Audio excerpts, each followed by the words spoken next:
Hello there, this is OK Tech Vid doing an overview video of the Cisco ASA-5505. The Cisco ASA-5505 is the lowest end firewall in the ASA line. Let me turn around to the front here, and as you can see here, it is a small non-rack mounted unit that can be mounted into a rack with an optional rack mount kit. The rack mount kit is a 2U kit and is really designed for a telco rack. And it will hold both the power supply and the actual device itself. So on the front of the device here, as you can see, we have multiple indicator lights. When this is powered on, the indicator lights will be green or blinking, and it has ports 0 through 7. Also has a power light, status light, active light if the unit is configured in a failover bundle, VPN light if there's an active VPN connected, and the SSC light if the expansion port in the back is currently in use. The USB port is available but is not used for anything at this point in time. Cisco keeps saying available for future use, whenever that's going to be. On the back of the unit we have 8 Ethernet ports, numbered 0 through 7.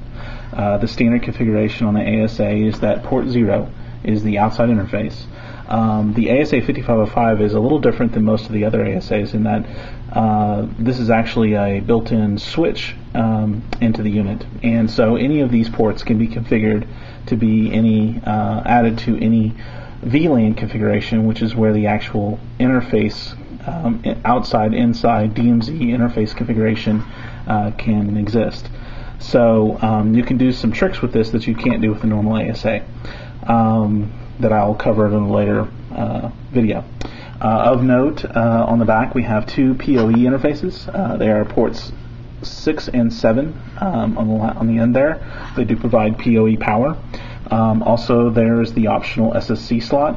The only option that can be installed in there currently is an IPS device that can be installed in there, and then you can have the traffic routed through the ASA, through the intrusion detection device, and then filtered through the firewall.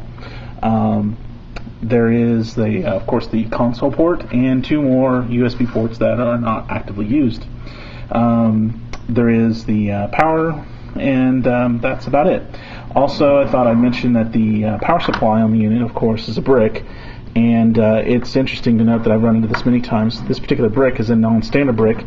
It does not use a standard power interface cable. So if you're hooking this up into a PDU in a rack environment, you pretty much have to use this power supply and use a 3-prong adapter to whatever you're going to be plugging into, a C13 or C14 type of power PDU, power distribution unit. The ASA-5505 is a good little unit. We've used a ton of them over time. It can do at least 30 megabits, probably even more. I've done 30 megabits of VPN traffic before with it, and it's performed fine. So I feel comfortable in deploying these in a 30 megabit and under scenario. Probably a couple hundred users would be about the maximum I'd want to put them into. You can configure them in a failover configuration with the Security Plus license. The Security Plus license gives you also the full capability to do true DMZ configuration, where you can have the DMZ communicate to both the inside and the outside interfaces. So if you want to do true DMZ configuration, or you want to do failover, or you want to have more than 10 simultaneous VPN tunnels, I think it's 10, then you need to have the Security Plus license. Also, this particular unit can be purchased in multiple user limits, so you can buy it at a 50 user limit, and if you do so, then only the first 50 users, 50 MAC addresses will be able to connect. So that's all I have. Thank you very much.